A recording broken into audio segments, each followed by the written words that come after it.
Students, in the previous lecture we have already discussed about the various conditions which are required or you can say that which are mandatory to run a pharmacy for the supply of drugs of various schedules. तो हमने last lecture में lecture में ये discuss कर चुके हैं कि किस तरह से अगर हमें सप्लाई करना है अलग अलग ड्रग्स का या फिर उसकी स्टोरेज करनी है, बहुत सारी ऐसी कंडीशंस हैं जो मैंडेटरी।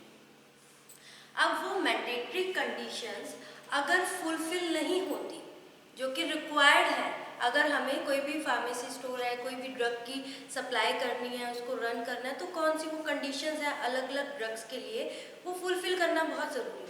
वो फुलफिल नहीं होती तो व्हाट विल हैपन, तो क्या होगा। जो हमारा नेक्स्ट टॉपिक है वो इसी पे बेस्ड है कि अगर जो कंडीशंस हैं मैंडेटरी कंडीशंस हैं किसी भी ड्रग को जो अलग अलग कैटेगरी की है, अलग अलग शेड्यूल में है, उसको फुलफिल नहीं करती तो क्या होगा, cancellation and suspension of licences. अब कैंसिलेशन जो हमारा नेक्स्ट टॉपिक है आज का, इसी के बारे में डिस्कस करेंगे, that is cancellation and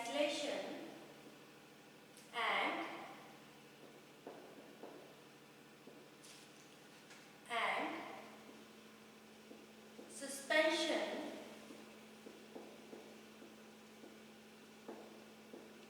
of licenses।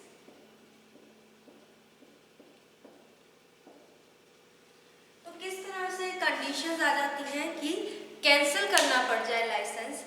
अगर कोई भी लाइसेंसी, इफ एनी लाइसेंसी जिसके पास लाइसेंस है किस चीज़ का, कोई भी जो ड्रग्स है उसकी स्टोरेज के लिए, उसका स्टॉक रखने के लिए, उसकी सेल के लिए, उसकी डिस्ट्रीब्यूशन के लिए, वो लाइसेंसी उन कंडीशंस को जो कि मैंडेटरी है उन कंडीशन को फुलफिल नहीं कर पाता तो लाइसेंसिंग अथॉरिटी क्या कर सकती है, उसका लाइसेंस कैंसिल भी कर सकती है। लेकिन इसमें भी एक कंडीशन है, जो लाइसेंसिंग अथॉरिटी है वो जो लाइसेंसी है उसको अपने आप को प्रूव करने के लिए, अपने आप को रिप्रेजेंट करने के लिए एक अपॉर्चुनिटी देती है। तो हम इसमें लिख सकते हैं कि जो लाइसेंसी है, इफ कंडीशन क्या है, licensee fails to comply the conditions, जो भी कंडीशंस है किसकी, जो किसने दे रखी है, लाइसेंसिंग अथॉरिटी क्या करेगी, उसका लाइसेंस कैंसिल करेगी। तो जो लाइसेंसिंग अथॉरिटी है, लाइसेंसिंग अथॉरिटी वो क्या करेगी, उसको एक चांस देगी अपने आप को रिप्रेजेंट करने के लिए। अगर वो अपने आप को प्रूफ नहीं कर पाता तो क्या होगा, जो लाइसेंसिंग अथॉरिटी है वो जो लाइसेंसी है उसका लाइसेंस क्या कर देगी, कैंसिल कर देगी। इट मीन्स वो उस लाइसेंस के थ्रू जो भी ड्रग्स हैं अलग अलग जो कैटेगरीज की अलग अलग शेड्यूल में कवर होती हैं उनकी सेल और डिस्ट्रीब्यूशन नहीं कर पाएगा, या फिर सस्पेंशन कर देगी। सस्पेंशन मतलब कि पर्टिकुलर टाइम पीरियड के लिए, जब तक इन्वेस्टिगेशन हो रही है तब तक वो उन ड्रग्स की ना ही सेल कर सकता है, ना ही उसको स्टॉक में रख सकता है, ना ही उसकी डिस्ट्रीब्यूशन कर सकता है।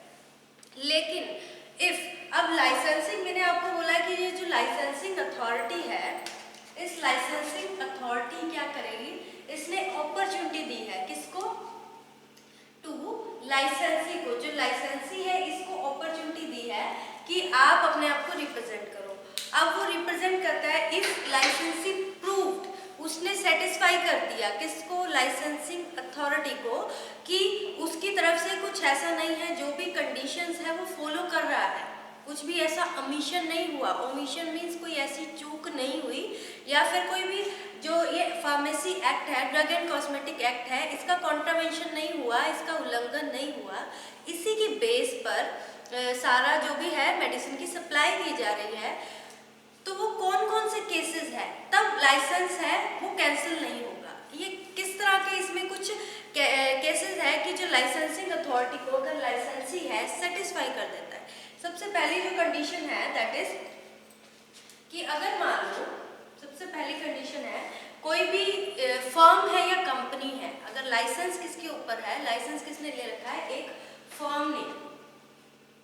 जो लाइसेंस है वो किसके अंडर है, एक फर्म के अंडर है, एक कंपनी है, कंपनी और फर्म हो गई, या फिर ग्रुप ऑफ पीपल्स मिलकर उनका एक लाइसेंस है, एक कंपनी है, फर्म है, उनका लाइसेंस है, उन्होंने ले रखा है। तब भी कोई ऐसा नहीं कि किसी पर्टिकुलर पर्सन को वो एक तरह से गिल्टी ठहराकर उसका लाइसेंस कैंसिल करवा सकते हैं। तब एक कंडीशन सबसे पहली है कि किस कंडीशन में जो लाइसेंसी है, लाइसेंसिंग अथॉरिटी उसका लाइसेंस कैंसिल नहीं करती। सबसे पहली कंडीशन ये है, अगर मान लो जो लाइसेंस है वो किसको मिला हुआ है, एक कंपनी या फिर एक फर्म को मिला हुआ है, उसमें बहुत सारे पीपल है, बहुत सारे ग्रुप ऑफ पीपल इन्वॉल्व है, डायरेक्टर है और कंपनी का जो भी अलग अलग पीपल इन्वॉल्व है, तो उसमें एक पर्टिकुलर पर्सन को गिल्टी मानकर उसका लाइसेंस कैंसिल नहीं हो सकता। सबसे पहली कंडीशन। दूसरी कंडीशन क्या है, अगर इस कंपनी में, अब ये कंपनी है, नेक्स्ट क्या है, ये कंपनी है, इस कंपनी में क्या एक एजेंट वर्क करता है, एजेंट और एम्प्लॉय, एजेंट और एम्प्लॉय, कोई भी एम्प्लॉय काम कर रहा है, कोई भी एजेंट काम कर रहा है, तो अगर उसको पता है कंपनी में जो काम कर रहा है, उसको डायरेक्टर को जो भी है उनको पता है कि वो गिल्टी नहीं है, तो जब भी ओमिशन लगाया गया कि ऐसा लगा है कि ये चूक हुई है और उसके लिए उसको वो बोला गया कि आपका लाइसेंस कैंसिल होगा, उस डेट से लेकर 12 मंथ तक, विद इन द 12 मंथ तक वो उसको अपील कर सकते हैं ताकि लाइसेंस की कैंसिलेशन ना हो। ये हो गया हमारा सेकंड पॉइंट, जिसमें ये बता रहा है कि किस कंडीशन में लाइसेंस कैंसिल नहीं होता। उसके बाद जो हमारा नेक्स्ट आ गया, दैट इज कि जो नेक्स्ट कंडीशन है, अगर मान लो कोई भी ऐसा एक्ट है या फिर कोई ओमिशन हो रहा है, इन कॉन्टिन्यू बार बार वही चीज चल रही है, लेकिन जो काम कर रहा है उसको नहीं पता कि ये हो रहा है, उसकी नॉलेज में नहीं है, तब भी वो, उसको पता ही नहीं कि ये ओमिशन में इंक्लूड होता है। कई बार कुछ ऐसा होता है ना कि हाँ ये गलती है, उसको नहीं पता चल रहा, उसको नॉलेज नहीं है उसके रिगार्डिंग, तो भी वो ओमिशन में, तो भी लाइसेंस कैंसिलेशन नहीं होगी। तो ये कुछ कंडीशंस है जिसमें जो लाइसेंसी है वो लाइसेंसिंग अथॉरिटी को सेटिस्फाई कर देता है, प्रूव कर देता है कि उससे कुछ भी इस तरह का ओमिशन नहीं हुआ या फिर एक्ट का कॉन्ट्रावेंशन नहीं हुआ, वो एक्ट के अकॉर्डिंग ही जो मैंडेटरी कंडीशंस हैं उनको फॉलो करते हुए अपना जो भी ड्रग्स है उसकी सप्लाई कर रहा है या स्टॉक रख रहा है या फिर सेल और डिस्ट्रीब्यूशन कर रहा है। ठीक है, तो this is all about the cancellation और सस्पेंशन की किस केस में हो सकती है। नेक्स्ट हमने पहले पढ़ा सप्लाई या सेल ऑफ जो जनरल ड्रग्स होगी। अब हम पढ़ेंगे नेक्स्ट हमारा टॉपिक है that is sale of Ayurvedic drugs. Sale of Ayurvedic drugs. Ayurvedic drugs की बात करें तो इसमें दिमाग में नाम आता है सिद्धा, यूनानी, इससे रिलेट है। तो इसमें ये मोस्टली जो ड्रग एंड कॉस्मेटिक एक्ट जो रूल है, ये कब इसके प्रीव्यू में आया था, इन 1964। It comes in the drug and cosmetic act 1964 में इन्होंने प्रीव्यू किया था। अब इसको जैसे हम जो भी हमारा जो एलोपैथिक जो मेडिसिन है उसके लिए एक कमेटी बना दी, लाइसेंसिंग अथॉरिटी बना दी, उन्होंने सब कुछ देख लिया। अब इसको कौन कंट्रोल करेगा, आयुर्वेदिक जो हमारी ड्रग्स हैं उनको कैसे कंट्रोल किया जाएगा। तो इसमें जो गवर्नमेंट है उसने एक कमेटी असाइन की, कमेटी अपॉइंट की, जिसका नाम था उदुपा कमेटी।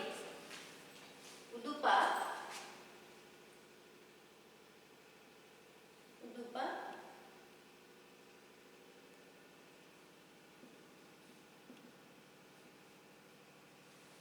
उदुपा कमेटी थी जो किसने अपॉइंट की थी, अपॉइंटेड बाय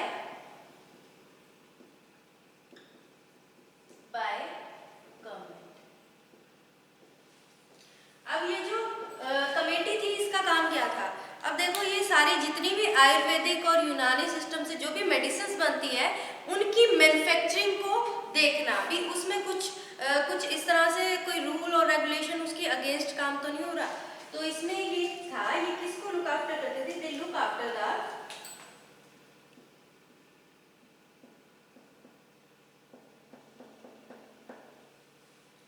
मैन्युफैक्चरिंग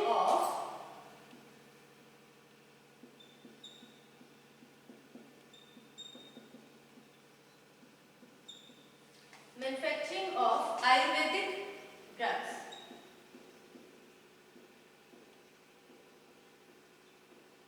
उसकी मैन्युफैक्चरिंग को देखती थी, क्योंकि आपको पता है जो आयुर्वेदिक ड्रग्स हैं ये किस लिए, ये कोई भी डिजीज है उसको डायग्नोज करने के लिए, ट्रीटमेंट के लिए, उसकी प्रिवेंशन के लिए, for the animals and human beings दोनों के लिए यूज होती है। और ये इंटरनल यूज के लिए भी होती है, एक्सटर्नल यूज के लिए भी होती है। इंटरनली जो ओरल रूट से या किसी भी रूट से, ब्लड स्ट्रीम से हमारे इंटरनल ऑर्गन्स में पहुंचे, एक्सटर्नली जो अप्लाई करते हैं, स्किन वगैरह पे अप्लाई करते हैं।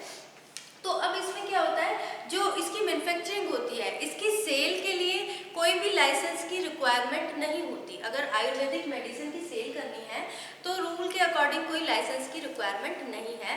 बट फॉर द मैन्युफैक्चरिंग, अगर मैन्युफैक्चरिंग कर रहे हैं तो इसके लिए लाइसेंस मैंडेटरी है, होना चाहिए। क्योंकि इसकी जब मैन्युफैक्चरिंग होती है तो इसमें क्या होता है, एक इनकी अथॉरिटेटिव बुक होती है सिद्धा और आयुर्वेदिक, सिद्धा यूनानी की, वो किसमें स्पेसिफाई है, उसमें सारी जो भी इनका जो भी जैसे प्रिपरेशन होती है आयुर्वेदिक मेडिसिन की, वो उस बुक के अथॉरिटेटिव बुक के अकॉर्डिंग ही होती है, विच इज स्पेसिफाइड, जो किसमें स्पेसिफाई है, in the schedule 1 of the act, जो कि शेड्यूल 1 एक्ट में स्पेसिफाई है। अब इसमें देखो मैन्युफैक्चरिंग हो रही है, मैन्युफैक्चरिंग के दौरान क्या इस तरह का ओमिशन हो सकता है, तो इसमें कुछ कंपोनेंट्स होते हैं जैसे गोल्ड और सैफरन, उसमें क्या होता है, अडल्ट्रेशन हो सकती है। आपको पता है कि ये गोल्ड और सैफरन बहुत कॉस्टली होते हैं, तो कुछ आयुर्वेदिक प्रिपरेशन में इसकी रिक्वायरमेंट होती है, तो उसकी अडल्ट्रेशन हो सकती है। तो उसको चेक करने के लिए, डिटेक्ट करने के लिए कि कुछ ऐसी अडल्ट्रेशन तो नहीं हो रही मैन्युफैक्चरिंग के दौरान, ड्यूरिंग द मैन्युफैक्चरिंग, तो ये उदुपा कमेटी है, ये उसको चेक करती थी। So this is about the sale of Ayurvedic drug. Next हमारा इसमें आ जाता है sale of homeopathy. Sale of homeopathic drugs. Homeopathic drugs की बात करें तो इसमें भी आपने देखा होगा, जब भी होम्योपैथिक कोई भी जो प्रैक्टिशनर है आप उसके पास जाते हैं तो छोटी छोटी बीड्स लाइक मेडिसिन होती है, उसमें कुछ मिक्सिंग करते हैं। तो वो कहाँ से उनको पता चलता है क्या करना है, उनकी भी अथॉरिटेटिव एक होम्योपैथिक लिटरेचर होती है, वो किसने प्रिपेयर किया है, एक अलग अलग टेक्निक, उसमें टेक्निक लिखी होती है होम्योपैथिक फार्मेसी की, फिर किस तरह से कौन कौन से अलग अलग इंग्रेडिएंट्स हैं उनको कंबाइन करके मेडिसिन प्रिपेयर करनी है। तो ये कहाँ से ये सब कुछ देखते हैं, एक अथॉरिटेड होम्योपैथिक लिटरेचर,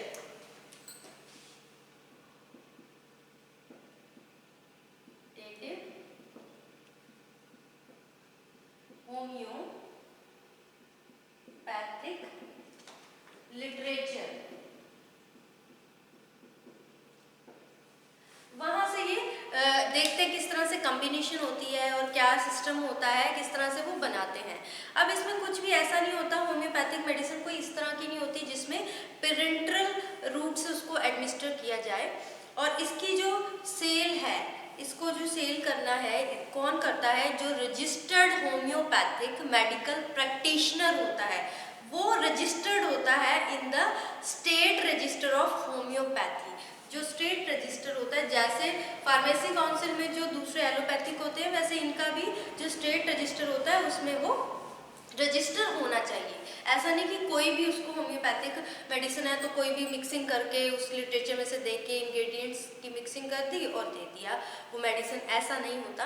अब इसमें जो लाइसेंस है, और एक कंडीशन और है इसमें कि इसमें कोई भी ऐसा जो कि प्रैक्टिस जिसकी चल रही है, अभी वो रजिस्टर्ड नहीं हुआ, उसकी प्रैक्टिस चल रही है, वो भी उस ड्रग की सेल नहीं कर सकता।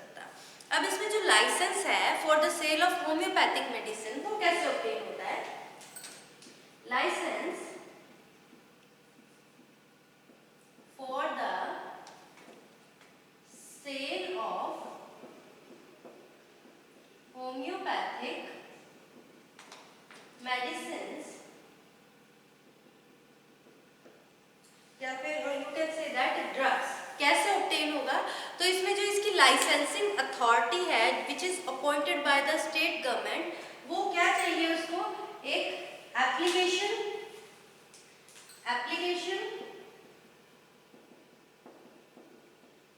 और फीस, जो भी फीस है वो आएगी। अब जो इसमें जो एप्लीकेशन होती है वो किस में आ जाती है? अंडर द जो शेड्यूल है वो 19 फॉर्म 19B के अंडर आ जाती है, फॉर्म 19B में आ जाती है।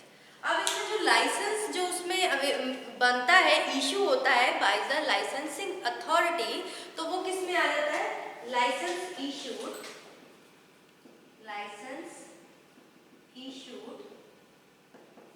ये आ जाता है under the form number 20C।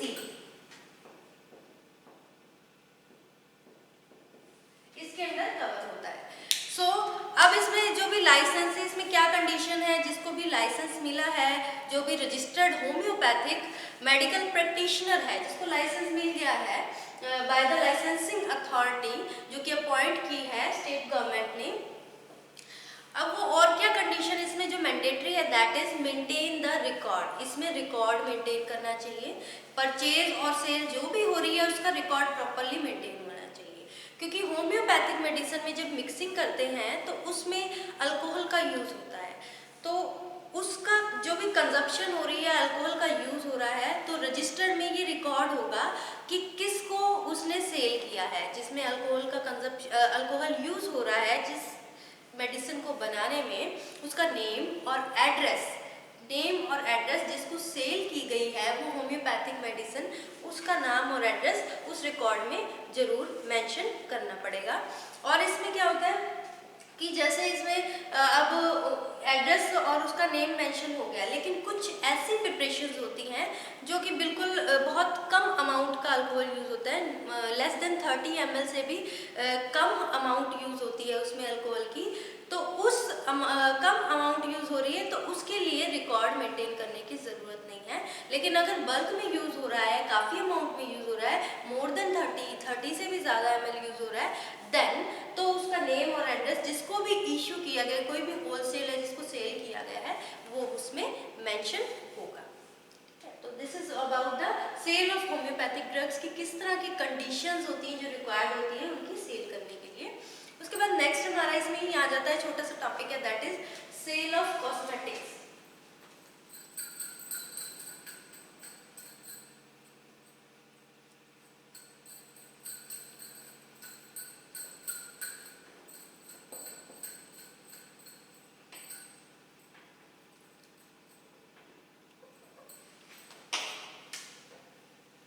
Sale of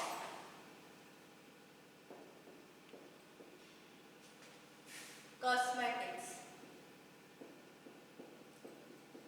अब आपको देखो पता है कि हमने ड्रग्स का, एलोपैथिक ड्रग्स की कंडीशंस क्या है, जो अलग अलग शेड्यूल की ड्रग्स थी, HT, C1, और कुछ ड्रग्स हैं जैसे आयुर्वेदिक प्रिपरेशन में आ जाती है, कवर होती है, कुछ होम्योपैथिक ड्रग्स आ जाती हैं। उसके बाद ये जो रूल है, ये जो एक्ट है, ये क्या है? Drugs and cosmetics act. तो इसमें कॉस्मेटिक्स के लिए भी कुछ इस तरह की हैं जिसकी सेल करनी है या स्टॉक रखना है, उसमें भी कुछ कंडीशंस हैं, कुछ क्लासेस हैं जो कि कॉस्मेटिक्स की प्रोहिबिटेड होती है, जिसकी ना स्टॉक रख सकते हैं ना ही उसकी सेल कर सकते हैं। वो कौन सी ड्रग्स होती हैं? वो मोस्टली ड्रग्स होती हैं जैसे कोई भी मिस ब्रांडेड ड्रग्स हो गई, सॉरी ड्रग्स नहीं, हम कॉस्मेटिक्स पढ़ रहे हैं, मिस ब्रांडेड क्वालिटी की या फिर स्टैंडर्ड क्वालिटी की ना होके miss branded, not standard quality,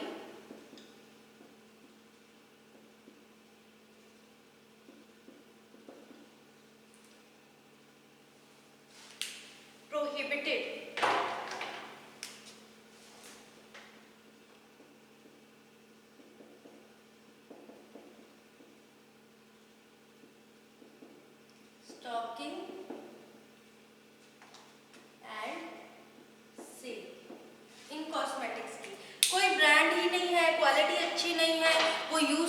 पे वो हार्मफुल इफेक्ट शो करेगी। तो उस तरह के कॉस्मेटिक्स को स्टॉक रखना, या उसकी स्टॉक रखा है तो ऑब्वियसली उसकी सेल भी करेगा, तो इसलिए वो भी एक एक्ट का कॉन्ट्रावेंशन कर रही है, एक तरह से एक्ट को कॉन्ट्रावेंशन कर रही है, एक तरह की ओमिशन है। या फिर कोई इस तरह की कॉस्मेटिक्स जो क्या कंटेन करती है, इंग्रेडिएंट्स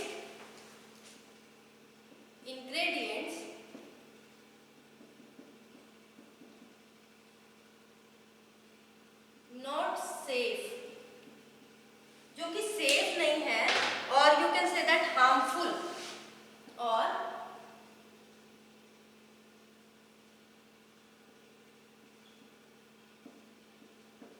फॉर यूज, जो कि सेफ नहीं है, इंग्रेडिएंट्स या फिर यूज करने में बहुत हार्मफुल है, उस तरह के जो कॉस्मेटिक्स है उसका स्टॉक भी नहीं रख सकते, और उसकी सेल करना भी एक तरह से एक्ट का कॉन्ट्रावेंशन करना है, एक तरह से ओमिशन माना जाता है।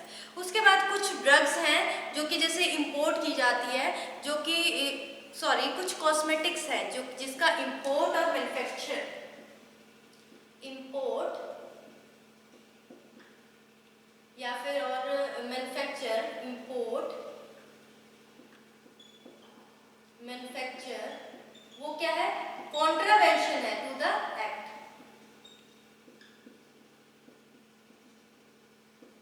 To the act. उस तरह का कॉस्मेटिक भी नहीं रख सकते, क्योंकि वो उसका एक तरह से कॉन्ट्रावेंशन कर रही है, उल्लंघन कर रही है, या फिर ओमिशन माना जाता है इस एक्ट का। अगर मान लो ये सारी कंडीशंस हैं, ये हमने कंडीशंस पढ़ी कि आपने अगर आयुर्वेदिक ड्रग्स को सेल करना है या होम्योपैथिक ड्रग्स की सेल करनी है, कॉस्मेटिक्स का स्टॉक रखना है, उसकी सेल करनी है, उसकी डिस्ट्रीब्यूशन करनी है, तो ये कंडीशंस उसको फॉलो करनी पड़ेगी, अदरवाइज वो क्या है, एक कॉन्ट्रावेंशन माना जाएगा।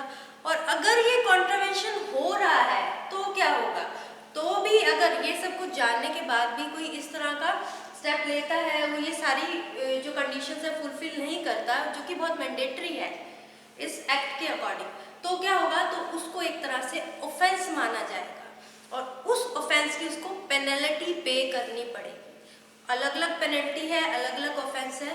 तो इसी तरह से हम नेक्स्ट लेक्चर में पढ़ेंगे कि क्या क्या ऑफेंस, अगर ये जो कंडीशन है जो कि बहुत मैंडेटरी है, फॉलो करनी पड़ेगी, वो फॉलो नहीं कर रहा तो, और उसको उसकी इंस्पेक्शन की गई, पता चल गया कि हाँ इंस्पेक्शन के बाद कि ये मैंडेटरी कंडीशंस थी, इसने फॉलो नहीं की, तो उसको ऑफेंस में इंक्लूड करा जाएगा। अलग अलग तरह की जो कंडीशंस के लिए अलग अलग ऑफेंस माने जाते हैं, और उनकी अलग अलग पेनल्टीज है, जैसे किसी में इम्प्रिजनमेंट हो गई या फाइन हो गया, या फिर दोनों हो गए, डिपेंड करता है किस तरह का ऑफेंस है। तो ये ऑफेंस के बारे में और पेनल्टीज के बारे में हम नेक्स्ट लेक्चर में डिस्कस करेंगे। So thank you students.